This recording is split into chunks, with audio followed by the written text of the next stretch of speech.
I'm so thrilled to be here today alongside my good friend and colleague, Kritika.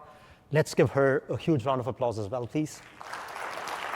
First of all, a huge thank you to all of you, our customers, our sponsors, our partners, and all our employees that are here today. We have an incredible line of speakers, some of the smartest minds actually in support experience, in customer experience, in AI in the industry, to inspire you and empower you with their experiences and their ideas. But more importantly, it's important for us to connect, learn from each other, and hopefully at the end of the day, leave excited about what the future of AI-powered CX could look like. So that's exactly what my hope is, that in this 45-minute of session, we of course will unpack what is SupportLogic's cognitive AI cloud, what are the ambient AI agents, what are the different agentic workflows that we've built, and we're going to do it all through the live demos. Kritika, we can move to the next slide, please. And we're going to go do this all through demos, live and unscripted demos. Let's see how much of it works. But if it does not work, I promise, before you guys leave by the end of the day, we will show you what we wanted to show you. So that's at least our objective for the day. But before we go into the demos, let's set the stage for why have we built what we've built and what's driving that change. Now, I'm 100% sure across the room, all of you are leaning on AI within your CX pilots, your support experience pilots in your respective companies in one way or the other. Maybe some are leaning more into it than the others. But it's also fair to say that AI for CX hasn't really had a breakthrough moment in terms of repeatable success in a systemic way across the industry. And there are reasons for that. When you think about customer experience, when you think about support experience, it's complex, it's unpredictable, it's of course high stakes, and it requires a fine balance between automation and bringing human in the loop for oversight. And that's what kind of makes it more complex. And to do it right, as Krishna was mentioning, you need to actually bring interactions that you're having with your customers in all the different siloed systems across all the different channels together. With all that data, you need to stitch together a context of not just an interaction, but what's actually happening with the customer outside of the context of a case itself, for example. And once you have that context, you actually need agents, human agents, AI agents, or maybe both, across all the skills and the capabilities that you need across those agents to not just automate tasks, but actually complete an end-to-end workflow. And that's exactly why we built the SupportLogic AI Cloud. So our ambient AI agents, as it was discussed in the last session, are ambient, which basically means it works behind the scenes. They are not just completing tasks, they learn, they adapt, and they reason.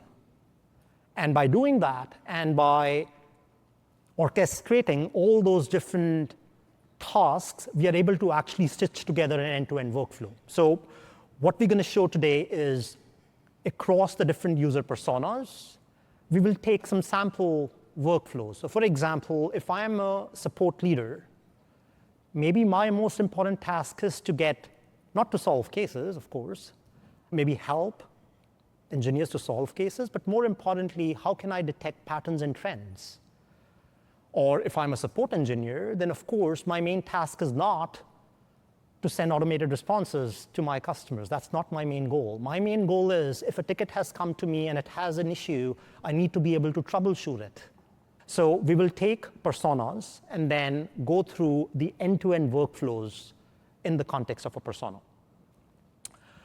So it's also fair to say that AI is driving a seismic shift in the industry, with technology, of course, evolving at a breakneck speed, right? And as leaders, support leaders, CX leaders, you're not just preparing for what's next.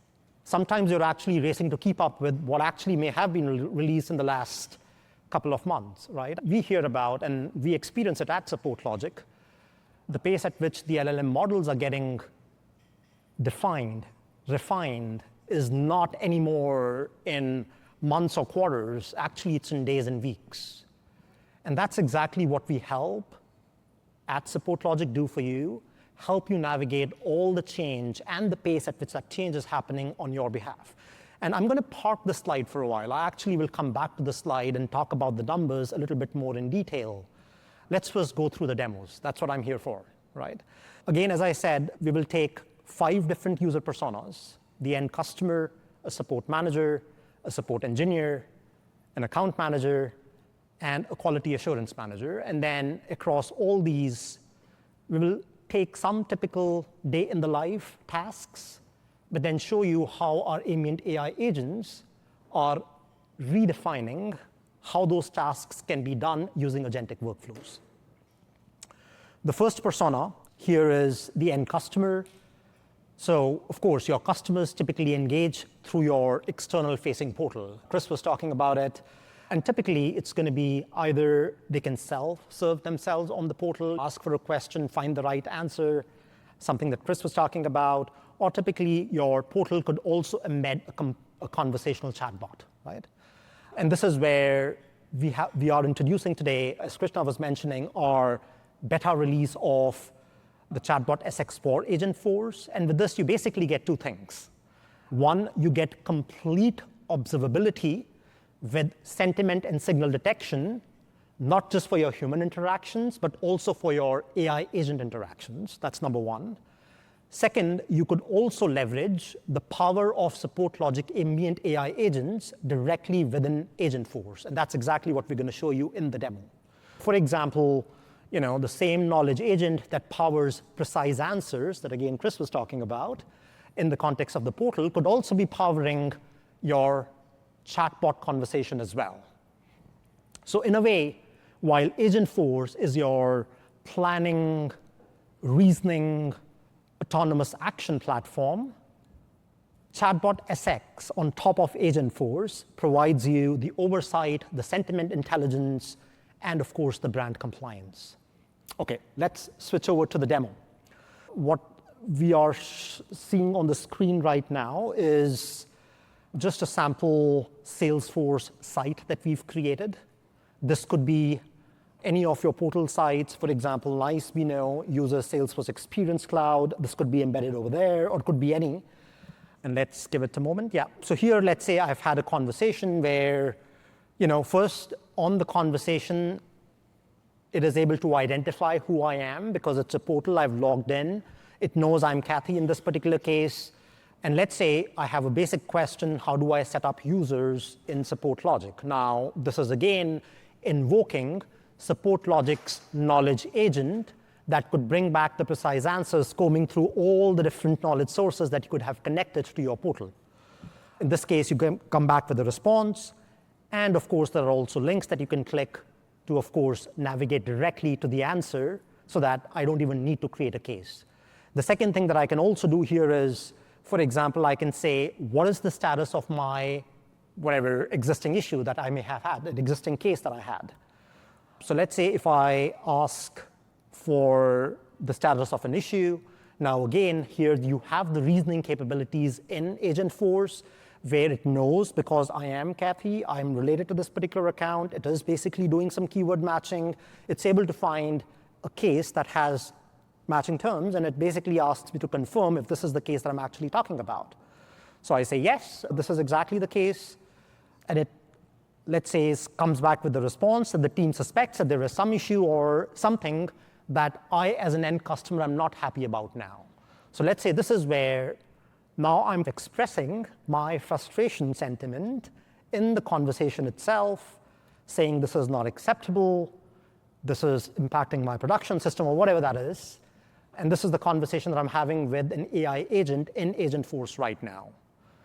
Now, for the purposes of the demo, we're not going to take it too long. But basically, what we will show you is, at some point in time in the next flow, exactly this conversation is coming into SupportLogic with our sentiment detection, with our signal detection service running on top of it, so that in this particular case, let's say if the AI agent was not able to resolve the issue for me, there is a handoff happening from the AI agent to a real human agent.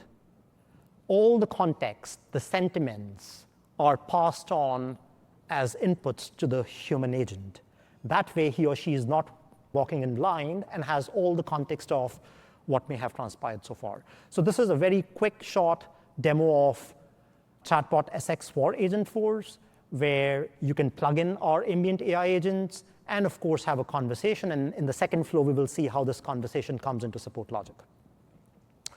Let's move to the second persona, which is a support manager. Now, a day in the life of a typical support manager would typically involve working on escalations, trying to find those needles in the haystack, which is which cases are likely to escalate and preventing those escalations, monitoring support health, analyzing, as I said, trends and outliers, of course, coaching and developing their team, and collaborating with the broader teams, not just your support teams, maybe with account managers, maybe with the customer success teams.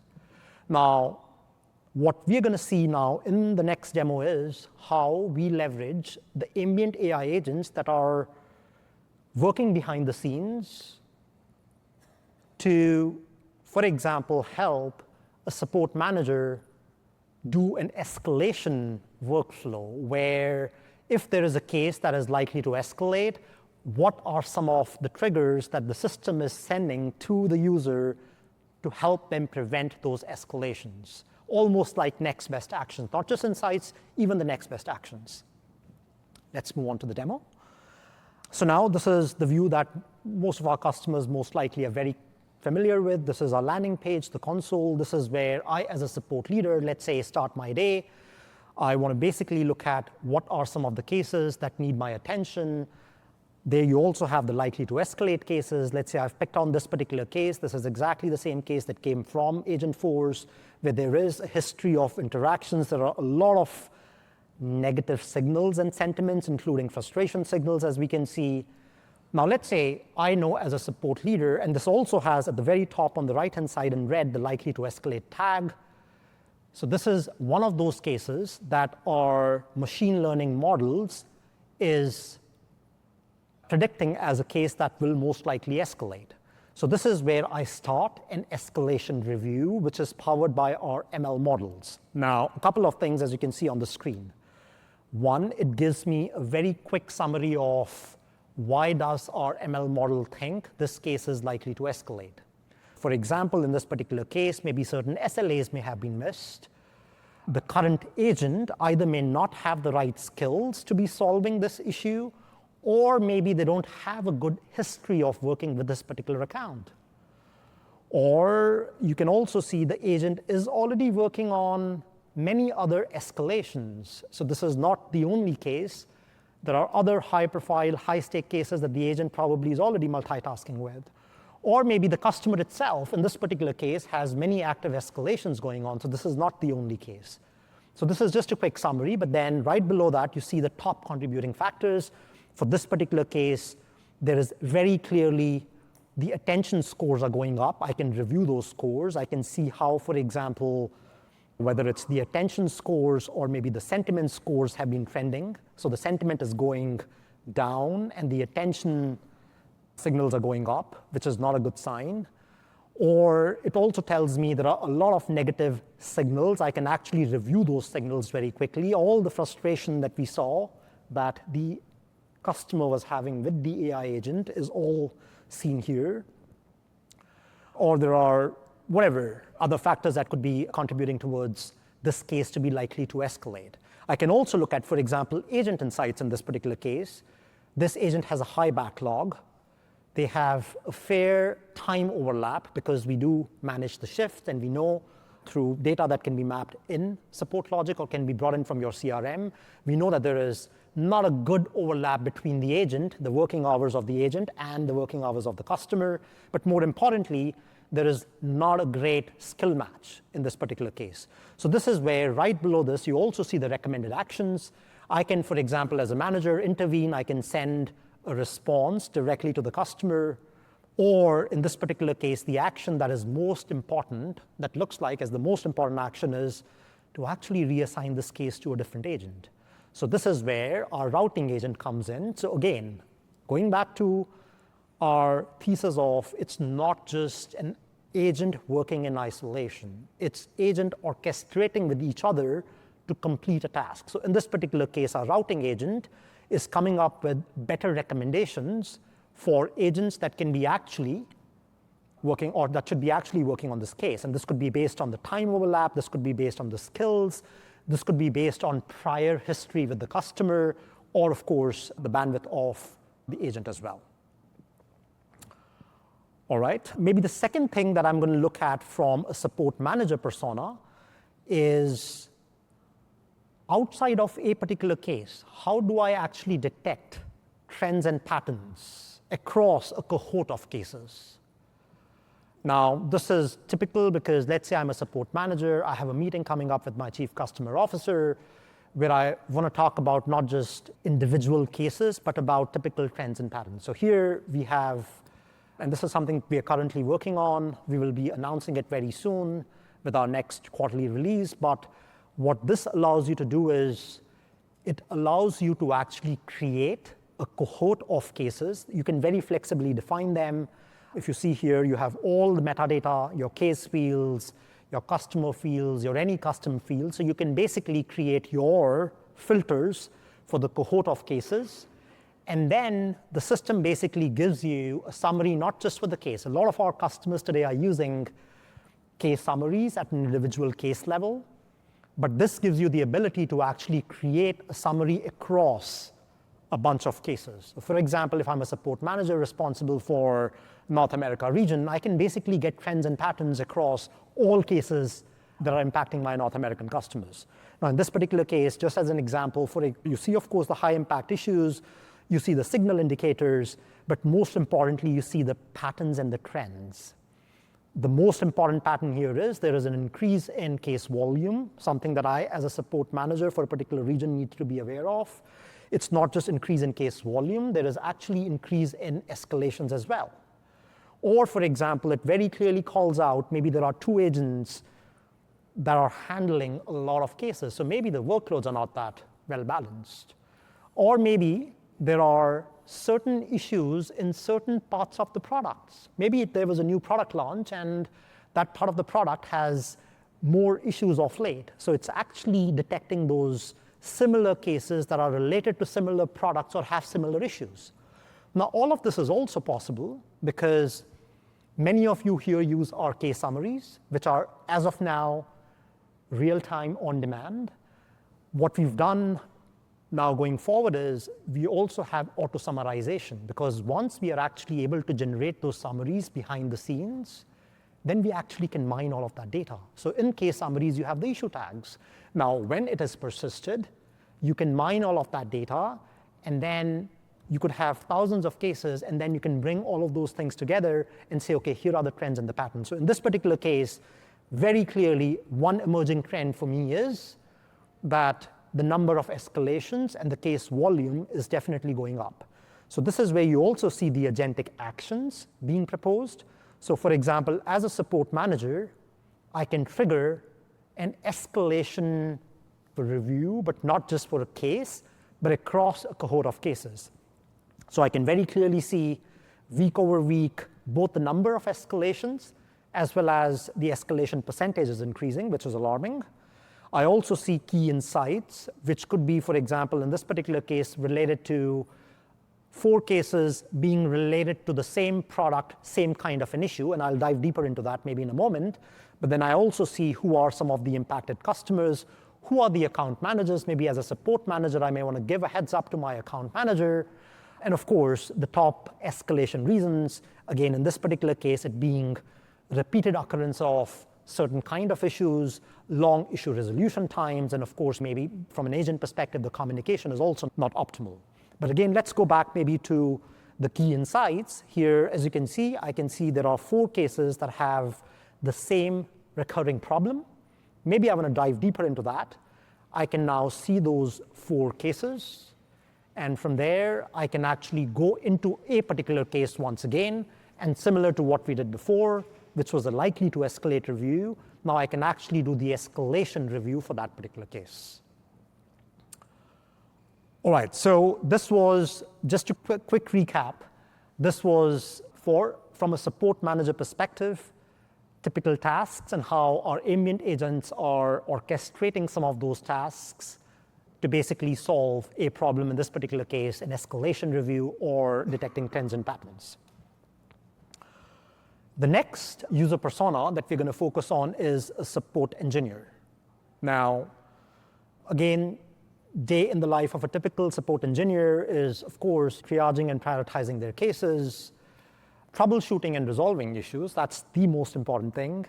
And of course, as you're doing that, communicating back to your customers or following up with your customers, and of course, in the process, also enriching the knowledge base, creating knowledge articles. And this is where we will see how a bunch of our different agents, the sentiment agent, the prioritization agent, the summarization agent, the knowledge agent, and the response agent is helping a support engineer.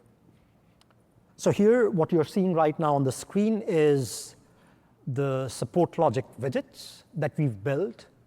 And since we're talking about the support engineer persona, they typically live in their CRM systems.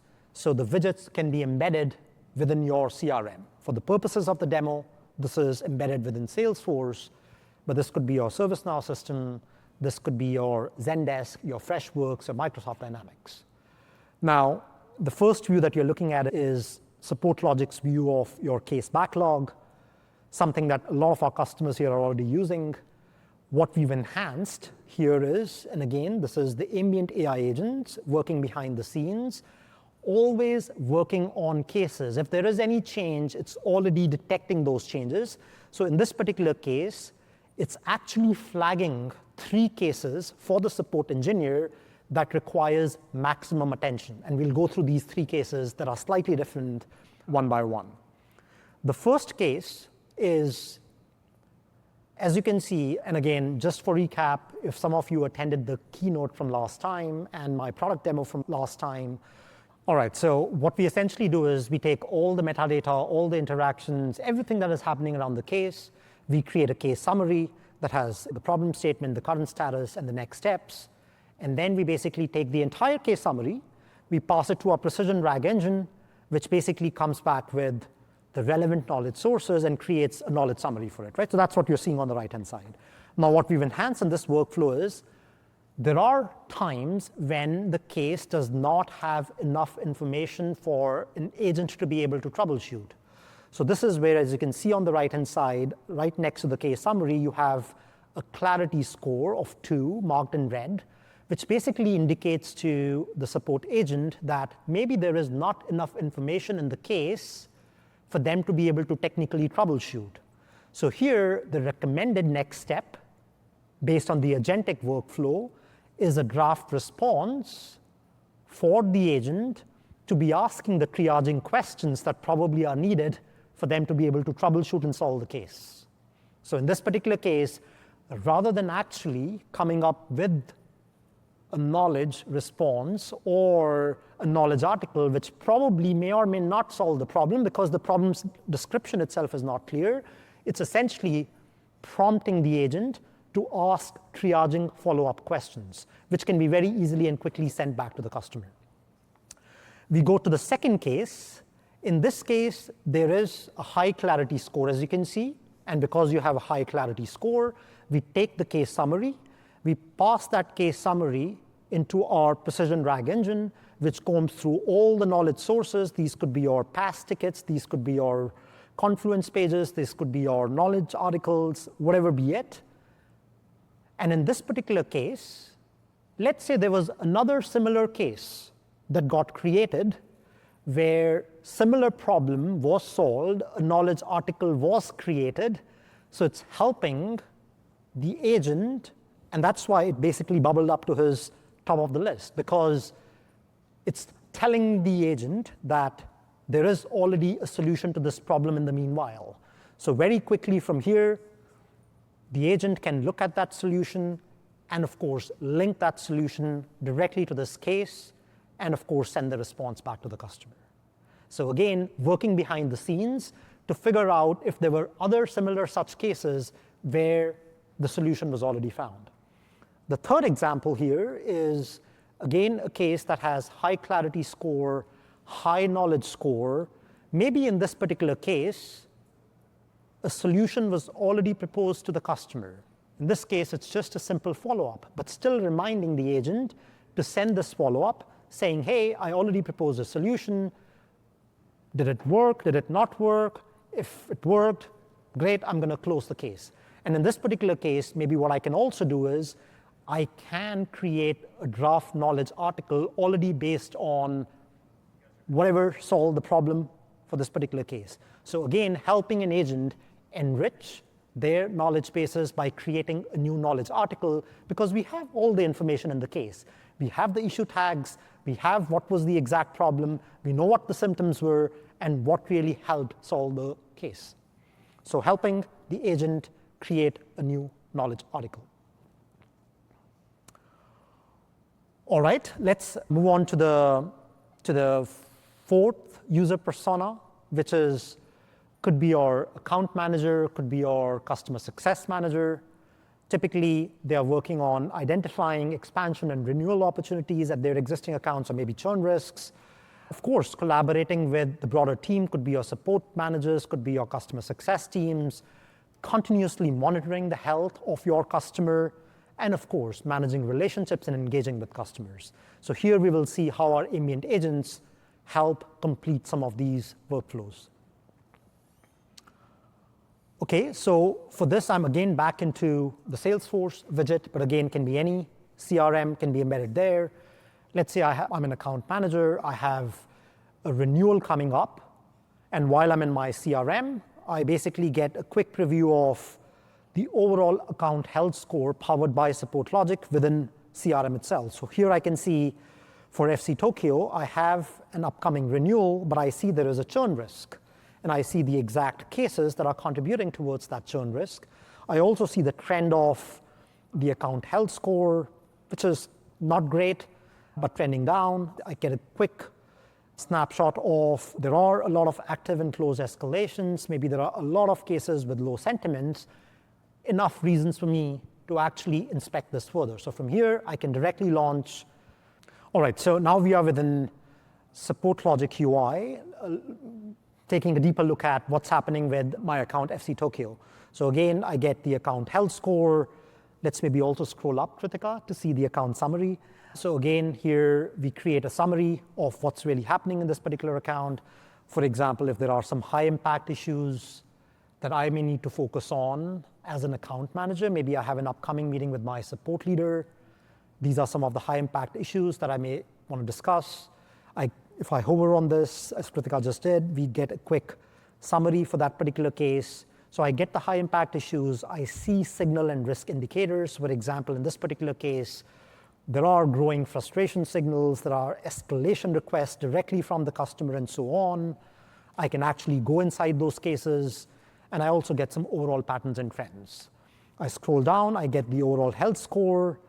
I can, for example, also, let's click on what are the cases with low sentiments. I get a quick picture of that. If I want, I can dive deeper into this. The other thing that I can also do as a support manager is maybe there are, or as an account manager is, maybe there are also other conversations happening with this customer outside of the support team. So this is where, maybe if you just scroll up, please, yeah. If you go into the interactions, then you see that there was, at the very top.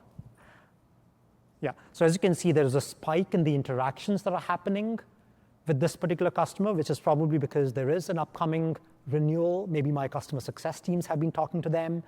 I can look at what are the different type of signals picked on those, and these could be coming in from the Zoom calls. So if, for example, I go into the interactions, I've filtered by channel, there are 10 Zoom interactions, and now we are also able to bring in Zoom conversations, transcribe them, and bring them into our platform so that you can also do sentiment and signal detection on top of those Zoom conversations as well. So again, helping an account manager get a quick overview of what's the overall health status of a particular account where I have an upcoming renewal. Okay, let's do one other workflow from an account manager perspective. Let's say I also want to do not just an inspection on a particular account. Let's say I have my top 10 strategic accounts. So similar to what we saw for the support leader, where you can do a summary across a cohort of cases. As an account manager, I can also do a summary across a cohort of accounts. And this is all possible because now we can auto-summarize cases so that we can do summaries on top of summaries. Now, in this particular case, let's say I have my 10 top strategic accounts. You can see them on the right-hand side. I can select, deselect some of them. So for example, if I only want to look at accounts that have a red health score, maybe I can just select them. Or now, for now, let's say I'm going to select all. Then, as you can see, I get a case trend view across a cohort of all these top 10 strategic accounts. I also get a summary across a cohort of accounts. Again, whenever it's a cohort of accounts, you want to focus more on the trends and the patterns. So of course, you get the current status, you get a list of your watch list accounts. Maybe these are the ones that I want to keep a close eye on. You get signal and risk indicators. And one of the signals that probably catches my eye is that there is churn risk signals, 8 of them associated with 10 of my top strategic accounts. So something that I want to pay closer attention to. And of course, the patterns and trends also indicate that the case volume is increasing, your escalation percentage is increasing. Certain agents, in this particular case, Martin, seems to be overloaded. So maybe something I want to discuss with the support leader, since it's also impacting my top 10 strategic accounts. Let's say I trigger, since churn risk is a key signal that has caught my eye here, let's click on review churn risk. And again, across all those accounts, I can quickly look at all the cases where the churn risk was identified so I can take an appropriate action. I also see who, for example, is the case owner or the account manager working on that, and I can quickly collaborate with them, whether it's through email, whether it's through Slack, or whatever is the communication platform you use. All right. With that, we come to the last user persona, which is, let's say, your auditors or the quality assurance manager. Typically, the day in the life of a quality manager is monitoring and evaluating all the different support interactions to see how their agents are performing. Of course, calibrate and score their skills and behaviors, analyze any trends, again, that may be relevant from a coaching perspective for the agents. And of course, once I know those trends, provide appropriate coaching. So let's switch to the system here. Let's say I am a quality assurance manager. This is the Elevate product that was being discussed by Paul in the previous session. I land on a dashboard at a very high level. There is nothing alarming that catches my eye, but maybe I want to dive deeper. So this is where you see a detailed dashboard as a quality assurance manager. The chart very clearly shows me that the average QA score for my team is more or less the score of my top performing agents, which is a good sign. I also see, for example, at the charts and below, maybe let's scroll to the bottom agents. I have a leaderboard of sorts. Who are the top performing agents? Who are the bottommost agents? In the bottom agents, as you can see, Holden James is one of the agents where almost 32% of their cases have a low score. So something that I may want to keep in mind. I also see that in terms of behaviors and skills, surprisingly, but greetings and opening greetings is also scored very low across all agents. So maybe this is something I may want to keep in mind, and we'll come back to this flow in a bit. And I also have, for example, specific cases that either may have been flagged for a manual review. So let's say case number 81007, it has that flag right next to it. This is the one that, as an auditor, I want to review in more detail. Now, this is a classical omnichannel case. This, by the way, is the same case or one of those cases where you could have had an AI agent interaction. So we are also able to detect sentiments on top of that. You also have a live agent. You also have sentiment detection on that. You also have the conversations from the customer. So yeah, so Kathy is here, the customer. So if you would just click on Kathy for a moment. Yeah, so you can see the frustration signal here. Let's now also scroll down where you have the actual voice call. So let's say this is also a case which was omnichannel, and one of the conversations happened through the voice. So here in our platform, you can actually not just look at the signals that have been detected by the acoustic ML models, you can actually also play back the voice call itself. Am I speaking with Kathy? I'm just going to place you on hold. So maybe as I'm doing the manual review, I figured out that maybe the ML models did not match it correctly. Maybe something that was supposed to be hold was marked as dead air, and maybe that's the reason why the agent is being penalized for confusion or dead air during the time. So this is where I can actually make the changes to the call itself, make those corrections, and as I make those corrections, I can actually start a manual review, and I can take the auto QA score almost as a starting point, and then make the appropriate corrections to the scorecard. And of course, the scorecards can be very easily configured. You can define the skills, you can define the behaviors, you can define the weightages that you're going to give to each, and how you want to score, and you can define your scoring scales and everything. So very quickly, I can actually take a case that is a complex case that had a voice call that probably had some issues. It did not, for example, associate the right patterns depending on the ML model. I can make those corrections, I can listen to the call, and then of course, make the corrections to the scorecard itself. The other thing that I could probably be doing is the assignments. I mean, there is always a need, while AutoQA is going to AutoQA 100% of your cases, there is always going to be a need for manual intervention where for selective cases, you want to do a manual audit. Now, assignments are a way for you to do it in a systematic way because you can define certain rules and conditions which will automatically flag all or certain type of, depending on the rules that you've defined, certain type of cases that you would want to manually QA. Now, in this particular case, we've also introduced the calibration reviews. So this is a calibration review. Let's say I have my team of India auditors in this particular case. There are 4 auditors. And what I can very quickly see here is not just that the scores are low, which means the agents are not performing well, but actually the 4 auditors are also grading the same case quite differently. One has a score of 62.5, the other one has a score of 49.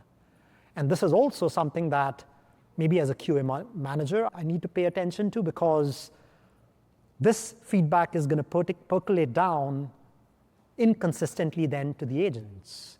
So maybe one of the things that I want to do is maybe I want to create a new calibration assignment and maybe pick up a more specific case. Maybe this was a general one. I pick up case where I can define, okay, maybe it's likely to escalate or an escalated case, and then see how do the auditors, the 4 different auditors, grade them. Last, maybe I want to come back to when I was reviewing the initial dashboard, I saw that there were, in terms of skills and behaviors, there were the opening greeting skills were consistently scored low by the auditors. So by coming to this dashboard, I can very quickly filter, show me all the cases that had a low score for the greetings, for the opening greetings, and then I can actually manually review some of them one by one. So again, just to quickly recap, as a QA manager, I can actually create assignments for the manual QA. I can actually look at some of the auto-QA'd ones, maybe even the complex ones that have voice calls, see if those were actually graded correctly, and if not, grade them correctly. All right, now coming back to the slide, again, as I said, there is a seismic shift happening in the industry where the technology is moving at such a fast pace where for you as support leaders or CX leaders, it's going to be impossible to keep pace with the new models that are launched every week or so many other things that are happening in the AI space. So this is where we at SupportLogic help you navigate some of those changes. And how do we do that? Of course, we have the technical expertise, we have the domain expertise, but also we have, in 2024 itself, we've processed 250 million interactions across our customers. We've processed 172 million signals. We've made 3.2 billion predictions. We've processed, for the summaries, across just the few customers that are currently using it, we've processed almost 3.5 billion LLM tokens just for those summaries. What that basically also means is that as our ambient agents are getting used more and more, they're learning, they're adapting, and the models are becoming more powerful, and they're getting more accurate. Through our innovation in all the things that we saw today, and the combination of the technical expertise that we bring to the table, it's not just our edge. We actually pass on that advantage to you for you to be able to redefine CX using AI. And with that, thank you so much. Thanks for staying in. We'll see you later.